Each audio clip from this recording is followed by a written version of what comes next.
This is a late 18th century mahogany collector's cabinet on chest.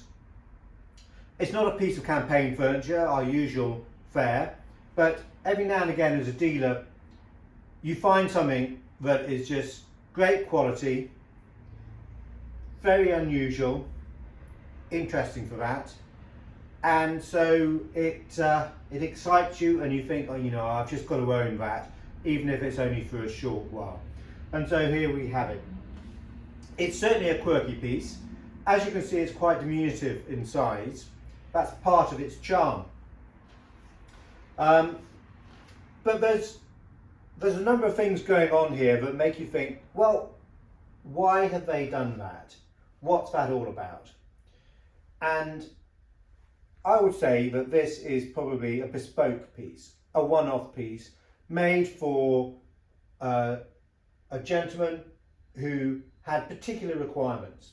For instance, these two drawers down here are really quite deep, and from an aesthetic point of view it would look much better if you had 3 drawers. It would just make it sit a little bit better. But the owner obviously had a need for 2 deep drawers, and so that's what was made for him. Other things that are a little bit unusual about it.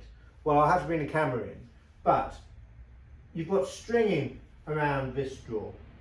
Beautifully done, inlaid. You won't be able to see it from there, but we'll move the camera in. And to these drawers at the top, again you've also got stringing, but it's slightly different. So let's bring the camera in and have a look at that. So there you can see the stringing to the top drawers, and let's move down and you can see it to the bottom drawers, and if we pull out a little bit, hopefully you'll be able to compare the two. So the stringing, different from the top section to the bottom. How can we explain this? Well, we probably never will be able to fully explain this. It could be something as simple as the cabinet maker running out of the top designer stringing. Quite often cabinet makers would buy this stringing in ready-made. As you saw, it's patterned, boxwood and either ebony or ebonized wood. They came in different designs, and perhaps it was something as simple as that he just run out of this top design, had some of the bottom design, and so used that. We'll never know. The eagle-eyed amongst you might have noticed that the gilt brass axe drop handles to the bottom drawer are turned up. Well, there's a simple reason for that. You can't close the doors now if they're not turned up. This panel gets in the way. The middle drawers fit into the recess of the panel and work. The top drawers have got a little cutout to the top of the door, so they fit in. Now, you might think, well, the cabinet maker didn't really plan that well, but actually it's probably due to shrinkage. And if we look at the backboards, the middle of the backboards of this cabinet stand about 1/4 of an inch proud.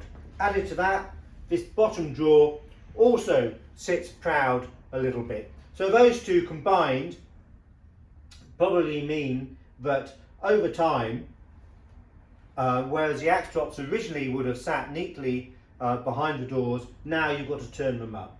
I think actually quite interesting. You know, it's part of its history, it's part of its life.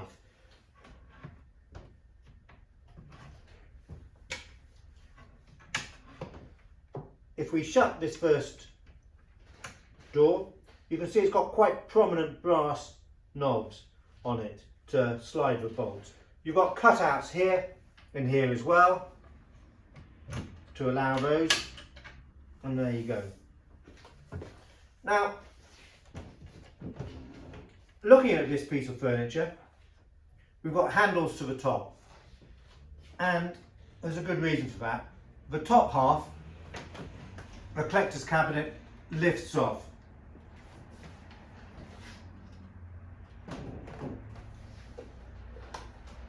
Now it probably lifts off because the owner would want to move it from one room to the other. You know, perhaps it was in his library and he had dinner guests and he wanted to show off his collection and he took it into the dining room to show them. Who knows? But definitely made to be removable and to take around. So when we think about that, we might also start to think, oh well, now we know what it's all about. The bottom chest is a later addition to the collector's cabinet. Well, I don't think so, and there's a couple of reasons for this.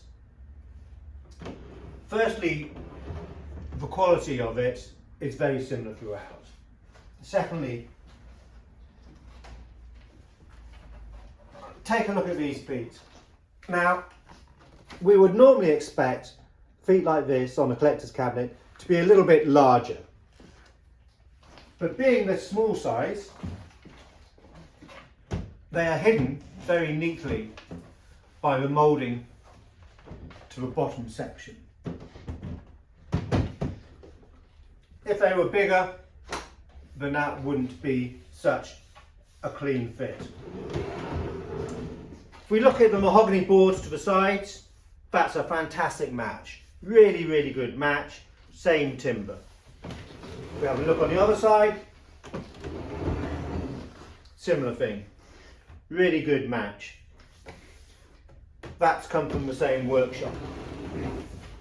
Look at the backboards. Again, really good match. You know, you can't argue with those. So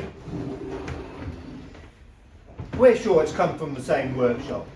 Possibly this cabinet was ordered first of all, and then after a little bit of use, the owner went back to the cabinet maker and said, look, I need a chest for this to suit on. I need 2 extra drawers for further storage. Please can you make it? Cabinet maker still had some timber left over and he made it. So, you know, there might be a little bit of time in between their make, but I think we count them as being true to each other. The moulding to these panelled doors as well is also worthy of note. Really nice, really nicely done. Slightly better cut of timber to the middle of these doors, lovely grain to it. So thought has gone into this. This is a well-made, good piece of furniture. And it's a quirky piece, you know, the sort of piece that the antiques trade love.